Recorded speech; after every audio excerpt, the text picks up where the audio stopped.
Good evening students. आज का video है 10th क्लास के बच्चों के लिए। द्विघात समीकरण के 5 महत्वपूर्ण प्रश्न आपको इस वीडियो में सीखने को मिलेगा और अगर आपने इस वीडियो को देख लिया तो गारंटी है भैया कि आप मैट्रिक के परीक्षा में मैथ वाला एग्जाम में कम से कम 5 नंबर हासिल जरूर कर लीजिएगा। तो बहुत इम्पोर्टेंट रहने वाला है ये वीडियो। इसको अच्छा से देखिए, आराम से समझिए। इस वीडियो में आपको 5 महत्वपूर्ण प्रश्नों का बेस्ट सॉल्यूशन श्रीकांत सर देने जा रहे हैं। जो चैप्टर है द्विघात समीकरण, इंग्लिश में बोलूं तो क्वाड्रेटिक इक्वेशन से लिया गया है। चलिए तो शुरू करते हैं पहला क्वेश्चन से।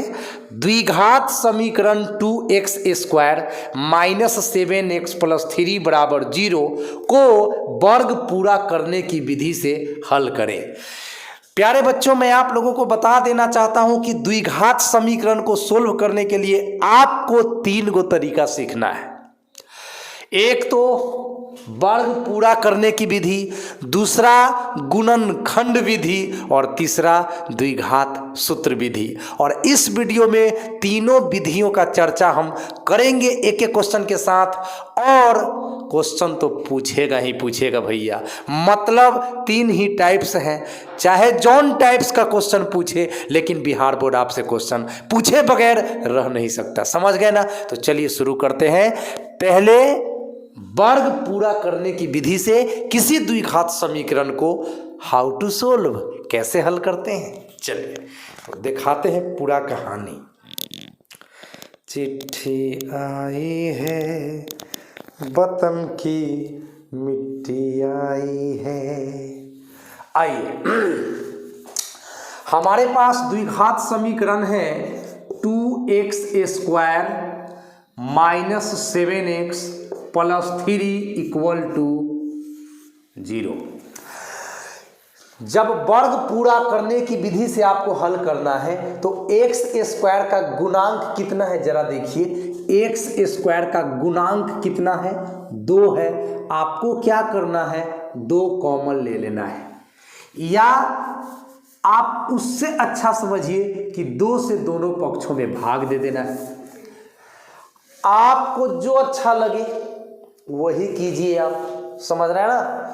एक्स स्क्वायर के पीछे कौन सा संख्या है? 2। या तो आप 2 कॉमन ले लीजिए, या 2 से दोनों पक्षों को भाग दे दीजिए। तो चलिए हम दोनों पक्षों को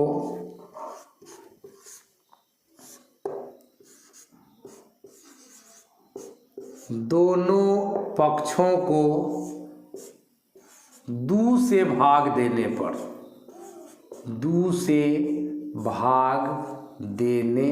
पर ठीक है बुआ साहब। अगर यहाँ 3x स्क्वायर होता तो दोनों पक्षों में 3 से भाग देने पर, अगर यहाँ 4x स्क्वायर होता तो दोनों पक्षों को 4 से भाग देने पर। बात तो समझ में आ गया होगा, इसीलिए ज़्यादा विशेष नहीं कुछ कहना है। तो चलिए 2x स्क्वायर बटा 2 माइनस 7x बटा 2 प्लस 3 बटा 2 बराबर 0। अब ये 2 से 2 का कहानी खत्म। बचा x स्क्वायर माइनस 7 बटा 2x प्लस 3 बटा 2 बराबर 0। यहाँ तक तो आशा है कि आप लोग अच्छे से समझ गए होंगे। ठीक है प्यारे बच्चों, अब इसको क्या करना है? हमको तो वर्ग पूरा करना है। वर्ग पूरा करने का मतलब है या तो हमें a प्लस बी का होल स्क्वायर लगाना होगा, या तो हमें a माइनस बी का होल स्क्वायर लगाना होगा, या तो a प्लस बी का होल स्क्वायर लगाना होगा, या तो a माइनस बी का होल स्क्वायर लगाना होगा। यहाँ x का गुणांक निगेटिव है, मतलब a माइनस बी का होल स्क्वायर लगेगा। अगर x का गुणांक यहाँ प्लस होता, अगर 7 बटा 2 के पीछे प्लस होता तो a प्लस बी का होल स्क्वायर लगता। फिलहाल x का गुणांक अगर निगेटिव हो तो a माइनस बी का होल स्क्वायर लगेगा, अगर x का गुणांक पॉजिटिव हो, धनात्मक हो, प्लस में हो तो a प्लस बी का होल स्क्वायर लगेगा। फिलहाल इस क्वेश्चन में मैं लगाऊंगा a माइनस बी का होल स्क्वायर। आइए कैसे लगाते हैं देखिएगा, यही मेन है, अब जो करने जा रहे हैं ना वही मेन है। ध्यान दीजिएगा, इस एक्स स्क्वायर को मैंने एज इट इज लिख दिया। 7/2x को क्या कुछ कर रहे हैं, ध्यान बनाए रखिएगा, 2 गुना एक्स गुना ए स्क्वायर माइनस 2a अब b के जगह अब ऐसा कुछ लिखना है कि मेंटेन होकर 7/2x पूरना चाहिए। तो हम अगर यहाँ 7/4 लिख दें प्यारे बच्चों, तो फिर ये 2 से 4, 2 दूना 4 कर जाएगा कि नहीं कर जाएगा, तो फिर से 7/2x आ जाएगा। बस इतना ही आपको समझना है कि a स्क्वायर माइनस 2ab, ये b जो है ना इसका सिलेक्शन करने अगर बच्चा को आ गया तो समझ लीजिए कि वह द्विघात समीकरण को वर्ग पूरा करने की विधि से आराम से हल कर सकता है। ये 7/4 समझ में आ गया, उम्मीद है कि समझ में आ गया होगा, लेकिन एक बार मैं फिर से बोल देता हूँ, a स्क्वायर माइनस 2ab अब प्लस बी स्क्वायर, यही ना होता है a माइनस बी का होल स्क्वायर। अब b के जगह हमें एक ऐसा नंबर इस्तेमाल करना है कि हमें हर हाल में 7/2x कट फट के बच जाना चाहिए। तो देखना लीजिए, ये 2 से 4 ना कट गया, 2 दूना 4 तो न बच गया 7/2, हाँ x तो यहाँ है ये है, तो a स्क्वायर माइनस 2ab उसका प्लस b स्क्वायर होता है। तो b की जगह कौन है 7/4, तो आप क्या करिए 7/4 का स्क्वायर यहाँ पे जोड़ दीजिए। अब 7/4 का स्क्वायर आपने जोड़ा है तो इसको बैलेंस करने के लिए 7/4 का स्क्वायर घटा भी लीजिए, अब प्लस में 3/2 है रहेगा और बराबर के बाद 0। अब प्यारे बच्चों a square minus 2ab plus B square इतना मिलकर यहाँ से यहाँ तक, यहाँ से यहाँ तक, यहाँ से यहाँ तक, यहाँ से यहाँ तक a माइनस बी का होल स्क्वायर हो गया। a x b 7/4 a minus B का होल स्क्वायर, इसमें 1 2 3 पद आ गए। अब बच गया एगो ये वाला, एगो ये वाला, इसको बराबर के बाद लेकर चल जाते हैं। तो ये माइनस है तो उस साइड जाएगा तो प्लस में हो जाएगा, तो 7/4 का स्क्वायर, आई प्लस 3/2 है उस साइड जाएगा तो माइनस 3/2। अब नीचे हम लोग लिखें कि ना लिखें, नहीं ये लिखेंगे। अब चलिए ऐसे एक लाइन तो लिख सकते थे, लेकिन चलिए अब उस साइड बनाते हैं। तो x माइनस, अब यहाँ से आ जाइए बुआ, x माइनस 7/4 का होल स्क्वायर बराबर 7 का स्क्वायर कितना होगा, 10वां में पढ़ते हैं, बताइए 7 का स्क्वायर कितना होगा 49 49। 4 का स्क्वायर कितना होगा बोलिए 16 माइनस ये वाला माइनस 3/2, यहाँ पर मैंने 3/2 लिख दिया। अब प्यारे बच्चों x माइनस 7/4 का होल स्क्वायर बराबर 16 और 2 का एलसीएम, तो 16 एक बार में कट जाएगा तो 49 में 1 से गुना होगा 49, और 2 अठे 16 तो 3 अठे 24 हुआ ना बउआ। अब क्या करोगे, तनी घटाना दो, 49 में 24, 9 में 4 घटेगा तो 5, और 4 में 2 घटेगा तो 2, और बाटा में 16। जब स्क्वायर हटेगा प्यारे बच्चों, जब स्क्वायर हटेगा प्यारे बच्चों तो प्लस माइनस रूट लग जाएगा 25/16 में। तो यहाँ पर हो गया प्लस माइनस 25 का वर्गमूल कितना 5, 16 का वर्गमूल कितना 4। वर्गमूल तो आप लोग 8वां क्लास में सीख लिए थे, है ना। 16 का वर्गमूल 4, 25 का वर्गमूल 5, 121 का वर्गमूल 11, 144 का वर्गमूल 12, ये सब सीखे आप लोग। सीखिए ही। -7/4 बराबर के बाद ले जाइए तो +7/4, वहाँ पे ±5/4।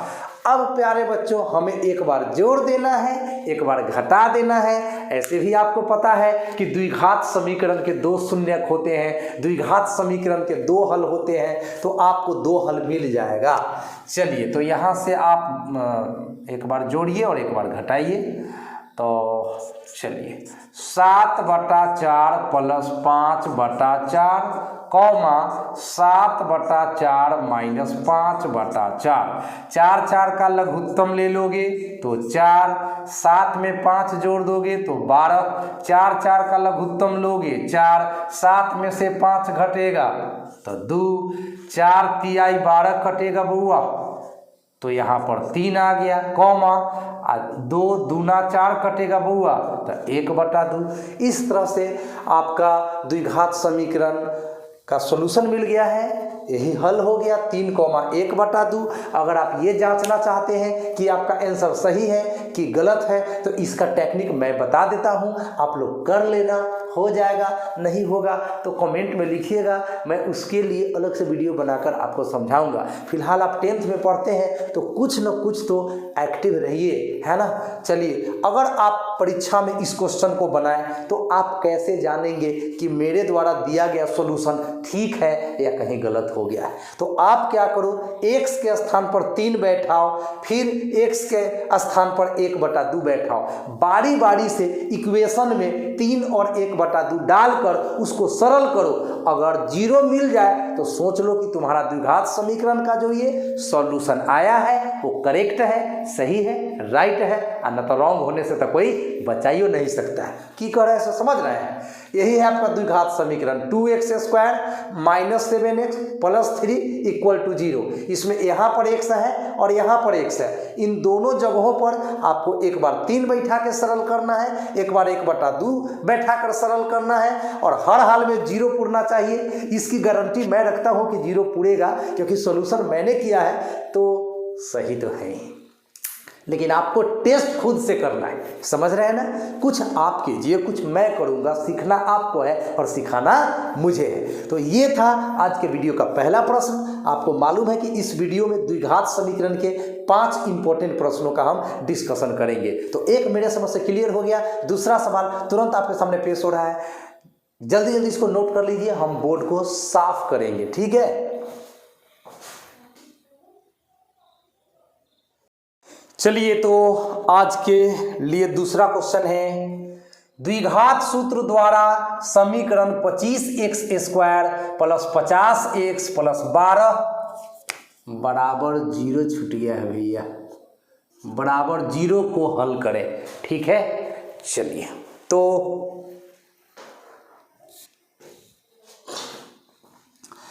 शुरू करते हैं वीडियो को।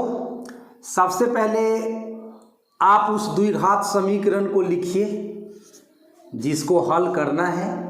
25x² + 50x + 12 बराबर 0।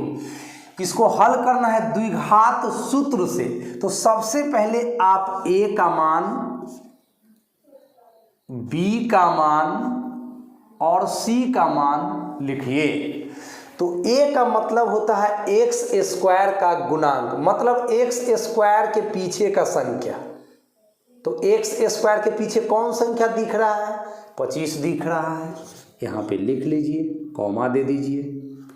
b का मान लिखिए, x के पीछे जो 50 दिख रहा है ये b का वैल्यू हो गया, कॉमा दे दीजिए, ठीक है। और जो अचर पद 12 दिख रहा है यह आपका c का वैल्यू हुआ। तो प्यारे बच्चों सबसे पहले आप a का मान, b का मान, c का मान छांट लीजिएगा। कब? जब द्विघात सूत्र द्वारा द्विघात समीकरण को हल करना हो तो। आइए उसके बाद आप निकालिएगा d का मान। d का मतलब होता है प्यारे बच्चों डिस्क्रिमिनेंट, मतलब द्विघात समीकरण का विवेचक, हिंदी नाम है विवेचक। एक और नाम है विविक्त कर, विविक्त कर नामो ऐसा है, क्या करिएगा, अब जो है से है ना।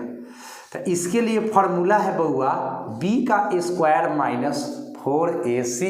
तनी वैल्यू बैठावा, b के सामने 50 बउआ सा, तो ये 50 का स्क्वायर हो गया माइनस 4 ए का वैल्यू 25, ए का वैल्यू 25 इंटू सी का वैल्यू 12। अब 50 का स्क्वायर बोलिए तो फटाफट, यानी कि 50 गुना 50, तब 50 आ 2 गो लड्डू 2500 एंड 25 चौका 100 आ 100 में 12 से गुना करिए तो तनी कितना होगा, 100 में 12 से गुना करिए तो हो जाएगा 1200 हो जाएगा। और जब 2500 में 1200 घट जाएगा बउआ तब खुशी से 1300 हो जाएगा। 12 दूना 24 आ 1, 12 दूना 24 आ 1 2500, चलिए 1300 बच गया। अब d का मान प्लस में आया, जो इस बात का सबूत है कि इस द्विघात समीकरण के मूल वास्तविक हैं, इसका हल हो सकता है। इस द्विघात समीकरण को हम लोग हल करके x का मान निकाल सकते हैं। अगर यहाँ पे माइनस में आ जाता, अगर d का मान माइनस में आ जाता, इसका मतलब होता कि इस द्विघात समीकरण के वास्तविक संख्याओं के समूह में कोई भी हल मौजूद नहीं है। समझ गए प्यारे बच्चों? अगर किसी द्विघात समीकरण में d का मान निकाल कर माइनस में आ जाए, इसका क्या मतलब होता है कि उस द्विघात समीकरण का हल वास्तविक संख्याओं के समूह में नहीं है। ठीक है, चलिए फिलहाल तो यहाँ पे d 0 से बड़ा है, मतलब इसका हल तो निकलेगा ही निकलेगा। अब लेकिन द्विघात सूत्र से पूछा है, तो मैं यहाँ पे द्विघात सूत्र लिखता हूँ। द्विघात सूत्र से तो हमारे लिए द्विघात सूत्र है, किताब में आया है, x बराबर माइनस का b plus minus under root D बाटा देके 2a। अब जरा वैल्यू बैठाइए फटाफट। b का वैल्यू तो आपने शुरू में छाट लिया था 50, तो डाल दीजिए ना 50 प्लस माइनस d का वैल्यू देख लो बुआ, d का वैल्यू 1300, तो d का वैल्यू 1300 और बाका के नीचे आइए, 2 तो फॉर्मूला में है, 2 के बगल में कौन है तो a है, a का वैल्यू आप देख सकते हैं 25 है, तो a का मान यहाँ पर 25 बैठा दीजिए। अब फटाफट सरल कर लीजिए, कहानी खत्म होने जा रहा है।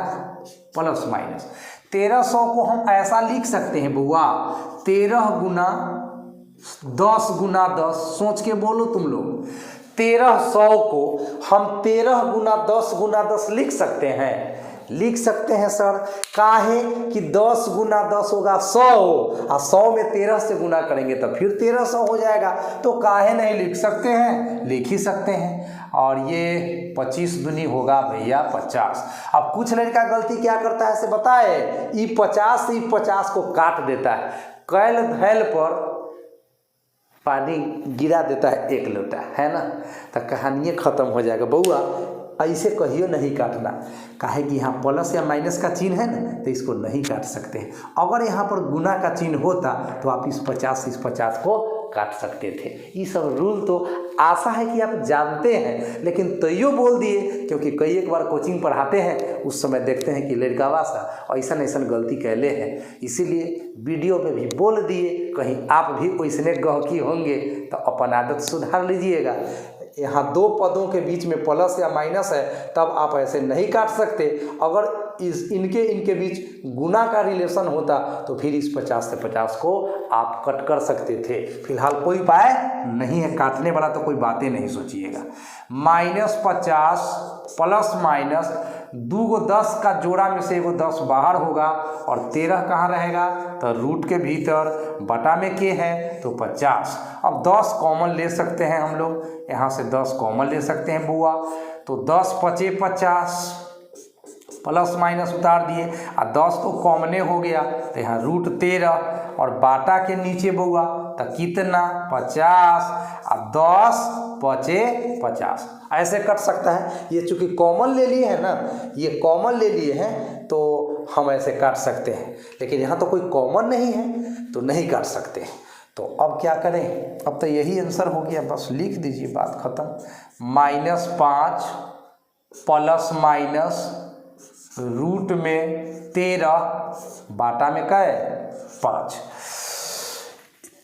प्लस मान के साथ एक आंसर हुआ, माइनस मान के साथ एक आंसर होगा। इस तरह से कुल मिलाकर द्विघात समीकरण के कितने सॉल्यूशन, 2 सॉल्यूशन। तो आप जब कभी भी किसी द्विघात समीकरण को हल करिएगा तो चेक कर लीजिएगा उसके 2 आंसर आने ही चाहिए, ठीक है। वो दोनों आंसर सेम भी हो सकता है, डिफरेंट भी हो सकता है, लेकिन आंसर की संख्या 2 होगी।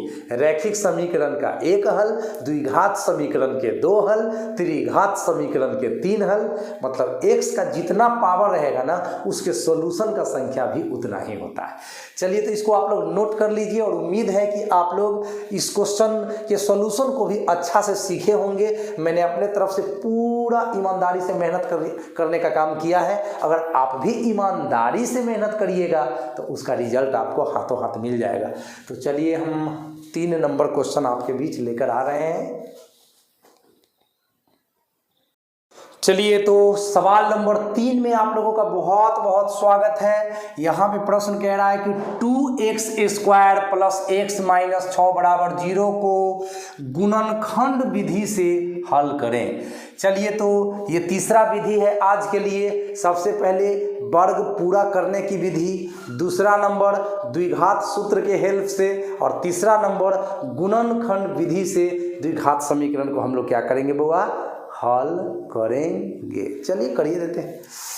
तो सबसे पहले दिया गया द्विघात समीकरण को नोट कीजिए। 2x² + x - 6 बराबर कितना 0।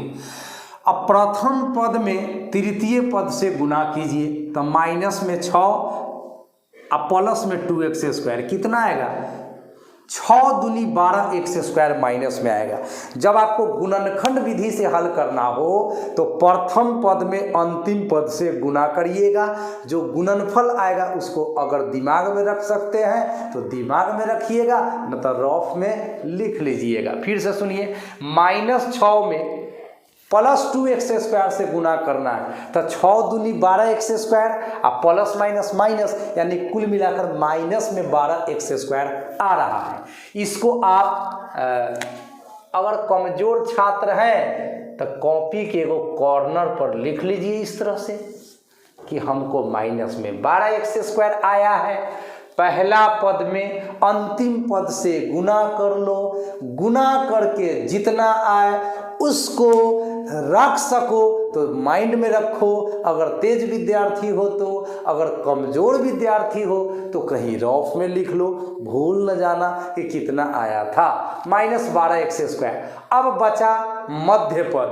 प्रथम पद में तृतीय पद से आपने गुना तो कर लिया, अब बचा कौन, तो मध्य पद। मध्य पद कौन है, +x, ये है आपका मध्य पद। उसको 2 भागों में तोड़ना है, मध्य पद को 2 भागों में तोड़ना है इस तरह कि उसको जोड़ने घटाने पर +x ही बचना चाहिए और उन दोनों भागों को गुना करने पर माइनस में 12x² भी पुरना चाहिए।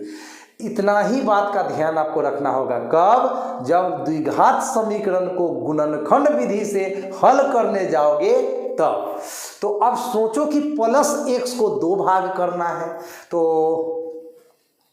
4x और -3x।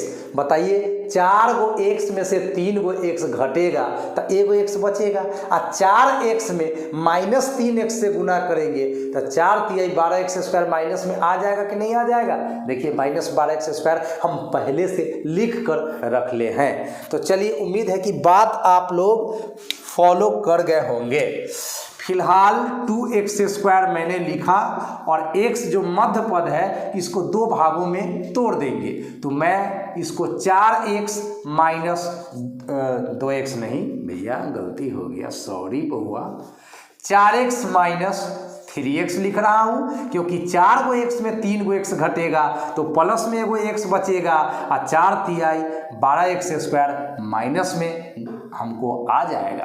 और ये -6 अपने जगह पर है, बराबर के बाद 0 अपने जगह पर है। अब 2x² और 4x में से आपको कॉमन लेना है। 2x² और 4x में से आपको कॉमन लेना है। क्या कॉमन मिलेगा? कॉमन का मतलब जो दोनों में शामिल है, तो 2 यहाँ है और 4 में भी तो 2 शामिल है, तो 2 कॉमन बन जाएगा।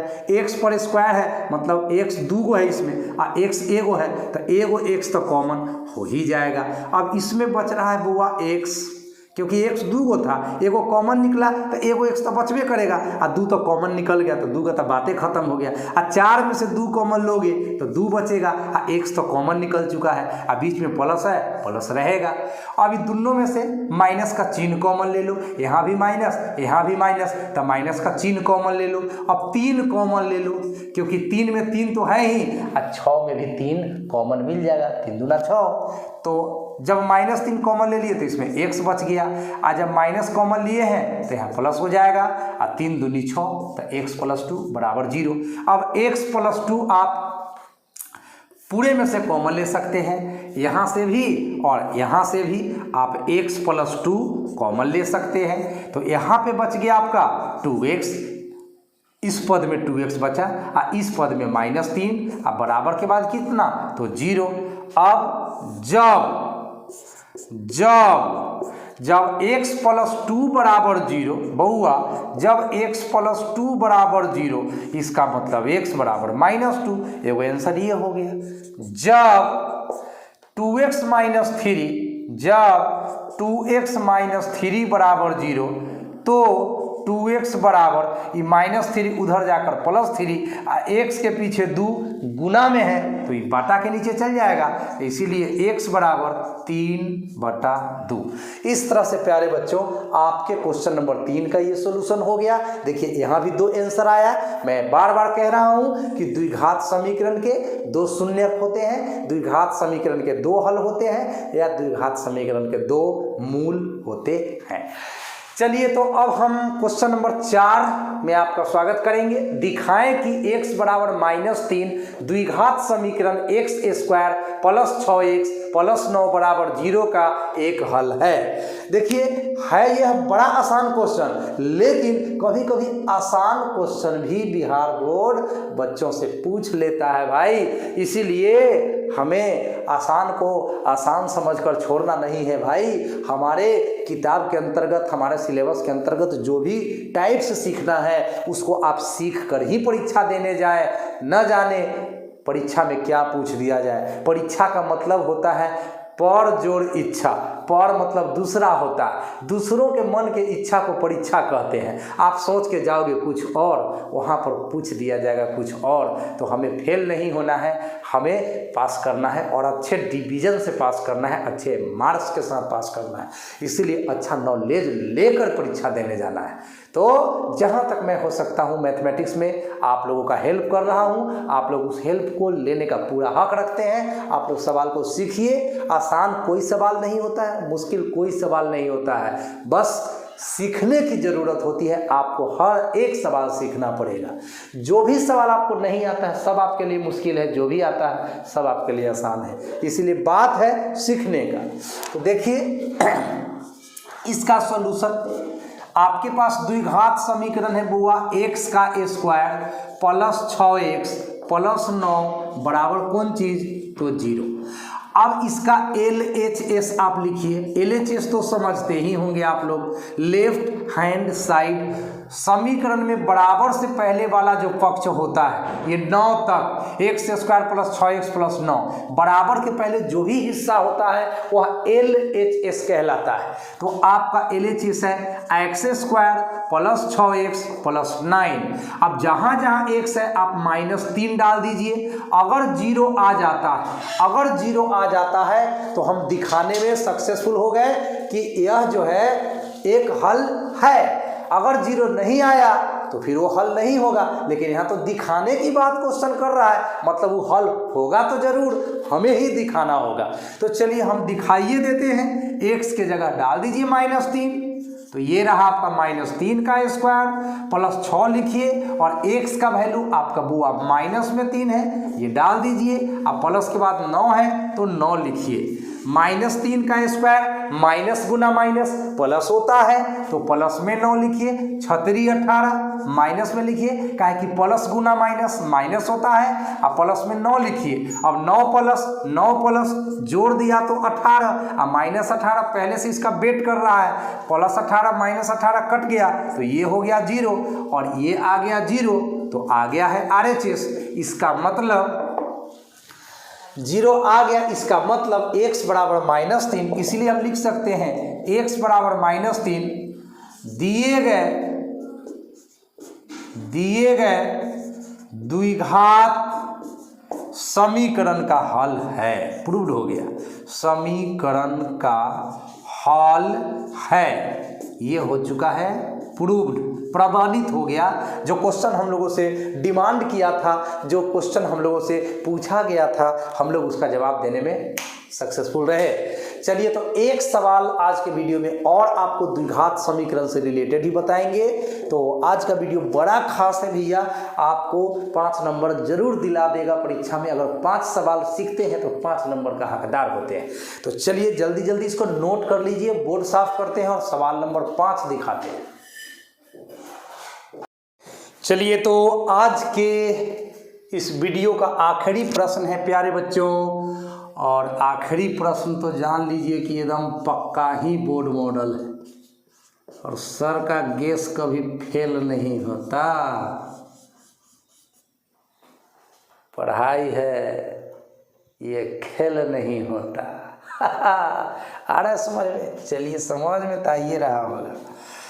देखिए भैया, के किस मान के लिए समीकरण के x into x minus 2 plus 6 बराबर 0 के दोनों मूल वास्तविक तथा समान होंगे।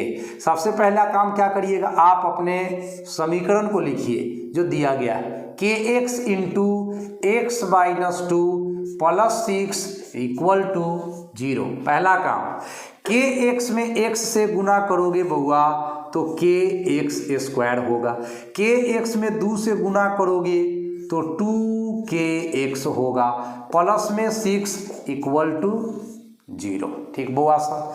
अब x स्क्वायर के पीछे रहने वाला संख्या को a कहेंगे, तो a का मान हुआ k, b का मान हुआ x के पीछे जो रहेगा, x के पीछे यानी x का गुणांक -2k, और लास्ट वाला जो 6 है वो c का मान हो गया, इसको अचर पद बोलते हैं। एक्स स्क्वायर का गुणांक k, एक्स का गुणांक -2k, अचर पद 6। एक्स स्क्वायर के गुणांक को स्मॉल a से सूचित करते हैं, x के गुणांक को स्मॉल b से सूचित करते हैं, और अचर पद को स्मॉल c से सूचित करते हैं। अब प्रश्न से, कहाँ से बउआ, प्रश्न से आपका प्रश्न बोला है कि दोनों मूल वास्तविक भी होंगे और समान भी होंगे। तो इसके लिए फॉर्मूला है रे बउआ, d बराबर 0, d बराबर 0। और d का सूत्र आप लोगों को मैंने अभी अभी बतलाया है, b का स्क्वायर -4ac बराबर 0।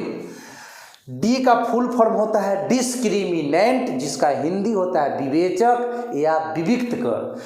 तो इसका सूत्र है b का स्क्वायर -4ac। d के लिए फॉर्मूला है b का स्क्वायर -4ac। अब b का, a का, c का मान बैठाइए, सरल करिए और आपको k का मान निकल जाएगा, वही आंसर हो जाएगा आपका। तो b का स्क्वायर करना है, b कितना है देखिए तो -2k, इसका स्क्वायर कीजिए, माइनस फॉर्मूला में है, ये वाला माइनस वो दे दिए। उसके बाद 4 है तो 4 लिखिए, 4 के बगल में a दिख रहा होगा और a का वैल्यू k है, तो यहाँ पर आप k लिख दीजिए, और c है बगल में तो c का वैल्यू है 6, तो यहाँ पर 6 लिख दीजिए, बराबर के बाद 0। -2k का स्क्वायर करिएगा तो प्लस में 4k स्क्वायर और -6 चौक 24k बराबर 0। अब आपको कॉमन लेना है। कॉमन लेने तो 10वां के विद्यार्थी को आना ही चाहिए, लेकिन कुछ कमज़ोर बच्चों को तो कॉमन लेने भी नहीं आता है। तो सीखिए 4 और 24 में 4 कॉमन होगा, क्योंकि 4 में 4 तो मिल ही जाएगा और 24 में भी 4 मिल जाएगा। कैसे? क्योंकि 24 होता है 4 छक 24 होता है ना, 6 गुना 4 बराबर 24 होता है। तो 24 को आप 4 गुना 6 लिख सकते हैं, तो 24 में भी तो 4 आपको मिल ही जा रहा है। के स्क्वायर और के में के कॉमन मिल जाएगा, तो आप ले लो कुल मिलाकर 4k कॉमन। तो इसमें के स्क्वायर है और एगो के कॉमन हुआ है, तो एगो के तो बचेगा, और 24 में 4 कॉमन लीजिएगा तो 6 बचेगा, क्योंकि 6 छक 24, और के तो एक ही पीस था वो भी कॉमन हो गया है। बराबर के बाद क्या? तो 0। अब जब 4k 0 के बराबर होगा तो k बराबर 0/4 मतलब 0। और जब k-6 बराबर 0 होगा तब k बराबर ये -6 उधर जाकर +6 हो जाएगा। आपका प्रश्न बोल रहा था k के किस मान के लिए, तो k का मान निकला भैया जी 0,6। के का मान क्या निकला? 0,6। अब हम लोग अगर के का वैल्यू 0 लेते हैं, अगर के का वैल्यू 0 लेते हैं तो हमारा तो द्विघात समीकरण ही खराब हो जाएगा। सोचो, के का मान अगर 0 होगा तो 0 गुना x² मतलब x² खत्म, तो ये तो द्विघात समीकरण का अस्तित्व ही खराब हो जाएगा। तो लिखेंगे परंतु के का मान 0 नहीं हो सकता है, इसीलिए के का वैल्यू 6 रहेगा। तो आपके सवाल का जवाब हुआ 6। दिमाग में कर लो फिक्स। तो उम्मीद करता हूँ कि आपको ये वीडियो बहुत अच्छा लगा होगा। मेरा मुल्क मेरा देश मेरा ये जीवन, शांति का उन्नति का प्यार का चमन, जिसके वास्ते निसार है मेरा मन मेरा तन। ऐ वतन ऐ वतन ऐ वतन, जाने मन जाने मन जाने मन जाने मन। गुड बाय, मिलते हैं एक प्यारा सा वीडियो में आप तमाम विद्यार्थियों के लिए। तो अच्छे से पढ़ते रहिए और ठंडा में अपने स्वास्थ्य का भी ख्याल रखिए। Good night.